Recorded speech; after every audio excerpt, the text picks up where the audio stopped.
with wise builders. Every chair occupied by wise builders. Do you see how it would impact the community?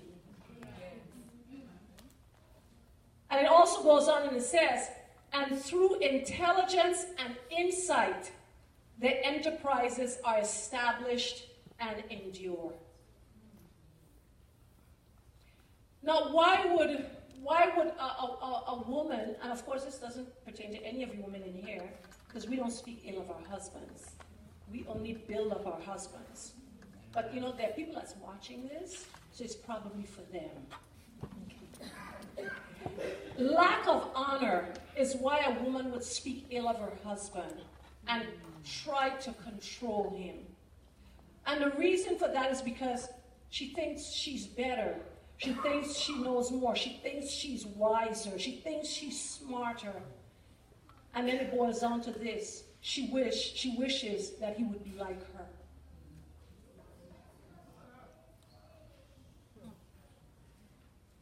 I want you to think about this.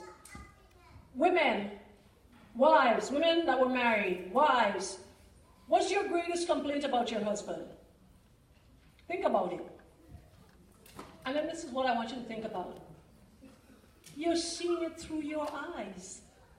You're seeing something, for him that's probably not a problem, but for you it's a problem. Why is it a problem for you? Because you're seeing it through his eyes. I remember one time I was complaining to Miss Collins, and Adelle was present. I was telling Miss Collins, he just comes in, and some of you have been to prayer one time when he showed up, and he was just mud from the top of his head to the soles of his feet. And I said, Miss Collins, he just comes in, and he just takes off his stuff, and he just drops it there. And Miss Collins said to me, well, it's his house as well.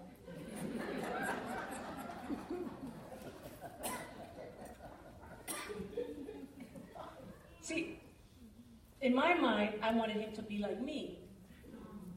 Take your dirty clothes, take them to the bathroom, put them in the hamper.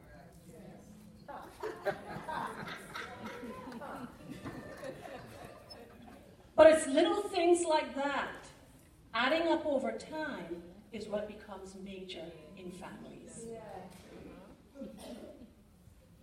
And think about it, it's because you want him to be like you. You want him to do things the way you want him to do, which is basic control. Are you all with me?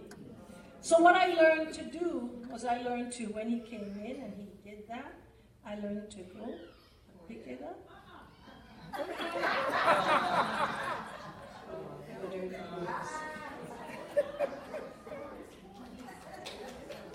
I learned that when he left his dishes, oh no, we worked the toilet situation out good. He has his bathroom, I got mine. Thank you, Jesus. God is good. When he leaves, his hat, his cap, comes in with a dirty cap and he puts it on the table in the living room or in the dining room. I have learned to just go and pick it up and take it and throw it in his closet.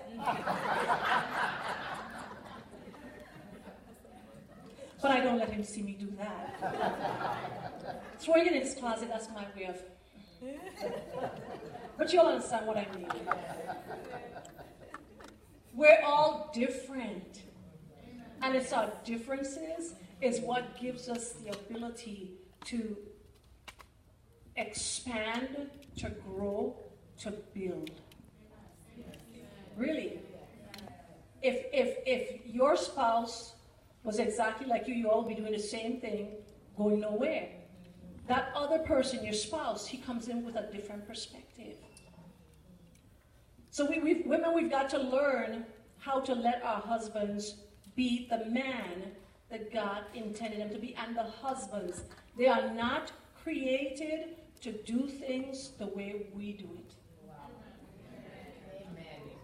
They weren't created to do that. They were created to do it, I hate to say this, but the exact opposite. But what does that do? what does that do for you? You have a choice.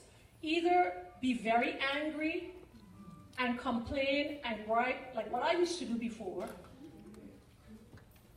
and remind him, is that yours then? What you gonna do with it?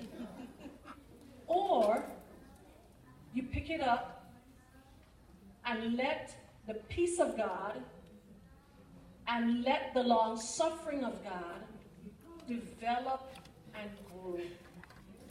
And you know what that is? Those are just simply characteristics of love. We want to love the world, but we can't love our house, what's in our household. You got to be able to love what's in your household before you're an effective lover of the world. So Vashti lost her position. I want you to see what the men's face, and that's what men don't like. They don't like women that tell them what to do. Men, I want you to see this.